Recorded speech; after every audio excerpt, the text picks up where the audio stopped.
नमस्कार। आज हम आपके लिए एक नई कहानी लेकर आए हैं। कहानी को बड़े ही ध्यान पूर्वक मन को स्थिर करके और शांत होकर सुनिएगा। पूरी कहानी सुनने के बाद आपको कहानी का असली महत्व मालूम होगा और रविवार का व्रत करने वाले इस कथा को जरूर सुने। सूर्य भगवान का नाम लेकर हम कथा शुरू करते हैं। प्राचीन समय की बात है। एक नगर में एक बूढ़ी माई रहती थी। वो सूर्य भगवान की भक्ति करती थी। हर रविवार को सुबह उठकर स्नान करके अपने घर के आंगन को गोबर से लीपकर साफ सुथरा करती। उसके बाद सूर्य भगवान की पूजा करती। फिर भोजन तैयार कर भगवान को भोग लगाती। उसके बाद ही स्वयं भोजन करती थी। सूर्य देव की कृपा से उसे किसी प्रकार की कोई चिंता और कष्ट नहीं था। धीरे धीरे उसका घर धन धान्य से भरता गया। बूढ़ी माई की एक पड़ोसन भी थी जो बूढ़ी माई को खुश देखकर उससे बहुत चलती थी। बूढ़ी माई के पास कोई गाय नहीं थी, इसलिए रविवार के दिन अपना घर लीपने पोतने के लिए माई अपनी पड़ोसन के आंगन में बंधी गाय का गोबर लेकर आती थी। एक दिन बूढ़ी माई अपनी पड़ोसन के घर गोबर मांगने गई। पड़ोसन ने सोचा, अरे ये बुढ़िया तो फिर से गोबर मांगने आ गई। मेरे यहाँ से गोबर ले जाकर पता नहीं क्या करती है। आज कुछ भी हो जाए मैं इसे गोबर बिल्कुल नहीं देने वाली हूँ। बूढ़ी माई पड़ोसन के घर गई और बड़े ही प्यार से कहा, बहन थोड़ा गाय का गोबर मिल जाएगा क्या? आज रविवार है और मुझे आंगन लीपकर सूर्य देव की पूजा करनी है। पड़ोसन तिलमिलाई हुई थी। उसने कहा, माँ जी गोबर तो आज नहीं मिल पाएगा। बूढ़ी माँ ने फिर प्यार से पूछा, ऐसा क्यों? पड़ोसन ने कहा, क्योंकि अब गाय नहीं रही, उसे बेच दिया हमने। क्योंकि गाय अच्छे से दूध नहीं देती थी और खाने पीने का बोझ बढ़ गया था, इसलिए बेच दिया। अब खाली गोबर के लिए तो नहीं पालेंगे ना।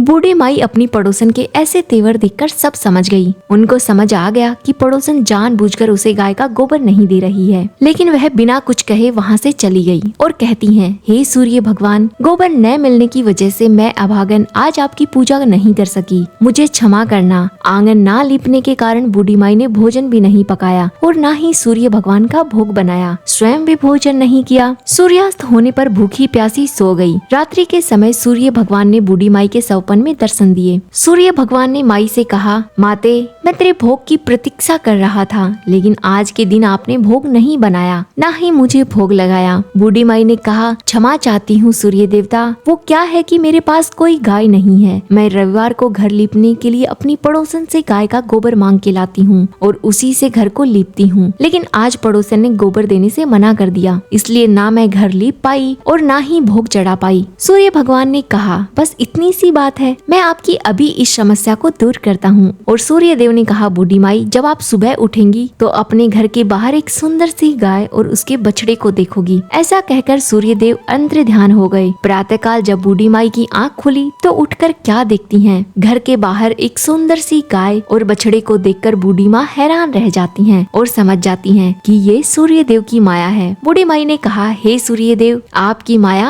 अद्भुत है, जय सूर्य देव, और सूर्य देव को नमस्कार किया। ऐसा कहकर बूढ़ी माई वापस अपने घर में चली आई। उसी समय वहाँ से बूढ़ी माई की पड़ोसन गुजर रही थी। उनकी नजर गाय और बछड़े पर पड़ी। गाय और बछड़े को देखते ही पड़ोसन कहती है, हे राम, ये सुंदर सी गाय इस बुढ़िया के घर क्या कर रही है? जब पड़ोसन वहीं थी उसी समय गाय ने सोने का गोबर किया। गोबर को देखकर पड़ोसन की आंखें फटी की फटी रह गई। पड़ोसन ने कहा, ये क्या जादू है? ये गाय तो सोने का गोबर कर रही है। पड़ोसन ने इधर उधर देखा, बूढ़ी माई को सामने न पाकर तुरंत उस गोबर को उठाया और अपने घर ले गई और वहाँ अपनी गाय का गोबर रख गई। गाय प्रतिदिन सूर्योदय से पहले सोने का गोबर करती। पड़ोसन को पता था, इसलिए पड़ोसन रोज जल्दी उठती और बूढ़ी माई की गाय का गोबर करने का इंतजार करती। जैसे ही गाय गोबर करती, पड़ोसन उस गोबर को उठा ले जाती और अपनी गाय का गोबर वहाँ रख के चली जाती। बूढ़ी माई को इस सोने के गोबर के बारे में कुछ नहीं पता था। पड़ोसन ये गोबर उठाकर लेकर जाती रही और बहुत धनवान हो गई। इधर बूढ़ी माई पहले की तरह ही सूर्य भगवान का व्रत करती, कथा सुनती रहती। एक दिन रात के समय सूर्य भगवान ने तेज आंधी चलाई, जिसके कारण बूढ़ी माई ने गाय को घर के अंदर बांध लिया। गाय के अंदर बंधे होने की वजह से उस दिन पड़ोसन गोबर नहीं उठा पाई। जब सुबह हुई तो बूढ़ी माई गाय के पास आई। जमीन पर देखा, सोने का गोबर पाया तो माई देखकर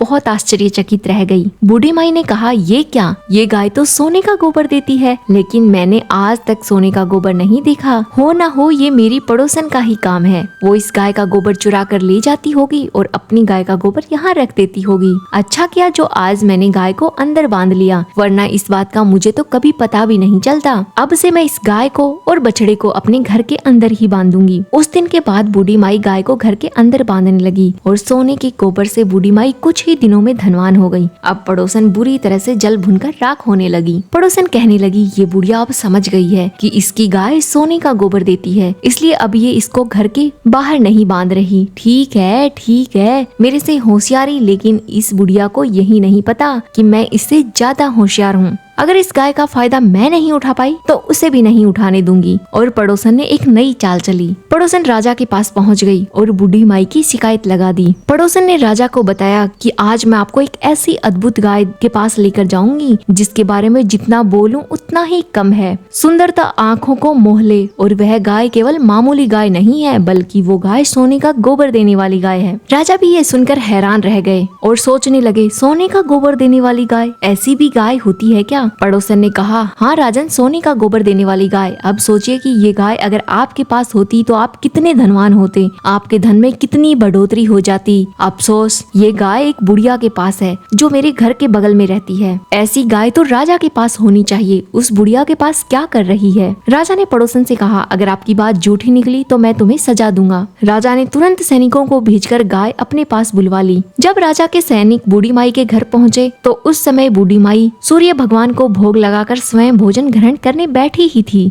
राजा के सैनिकों ने गाय खोली और अपने साथ महल ले जाने लगी। बूढ़ी माई ने सैनिकों को गाय ना ले जाने की प्रार्थना की, बहुत रोई चिल्लाई, लेकिन किसी ने नहीं सुनी और सैनिक गाय लेकर चले गए। बूढ़ी माई को ये सब देखकर बहुत दुख हुआ, लेकिन वो कर भी क्या सकती थी। उस दिन बूढ़ी माई पूरे दिन उदास रही, ना कुछ खाया ना पिया। सारी रात सूर्य भगवान से गाय को पुनः प्राप्त करने की प्रार्थना करती रही। दूसरी ओर गाय को देखकर राजा बहुत खुश हुआ। उस रात राजा सो रहा था, उसी समय सौपन में सूर्य देव आए। सूर्य देव ने कहा, राजन, जो गाय तुम लेकर आए हो वो गाय मैंने उन बूढ़ी माई को वरदान स्वरूप दी है। वो बूढ़ी माँ हर रविवार को मुझे भोग लगाती हैं। मैंने प्रसन्न होकर माता को ये वरदान दिया है। मेरे वरदान पर तुम्हारा कोई अधिकार नहीं है, इसलिए इस गाय को सम्मान सहित वापस बूढ़ी माई के घर लौटा कर आइएगा। ये आपके लिए अच्छा नहीं है। अगले दिन राजा उठे, देखा महल में गोबर ही गोबर फैल गया है। फिर राजा को सूर्य भगवान की बात याद आई। राजा ने सैनिकों को आदेश दिया कि गाय को वापस बूढ़ी माँ को देकर आएं। राजा ने बूढ़ी माँ से माफी मांगी और पड़ोसन को दंड दिया। इसके बाद राजा का महल साफ हो गया और बूढ़ी माई भी खुशी खुशी रहने लगी। उस दिन से राजा ने भी प्रण लिया कि वो हर रविवार को व्रत रखेंगे। हे सूर्यदेव, जैसा आपने बूढ़ी माँ को वरदान दिया, वैसे कथा कहने वाले, सुनने वाले और हुंकारे भरने वाले सब पर अपनी कृपा बनाना।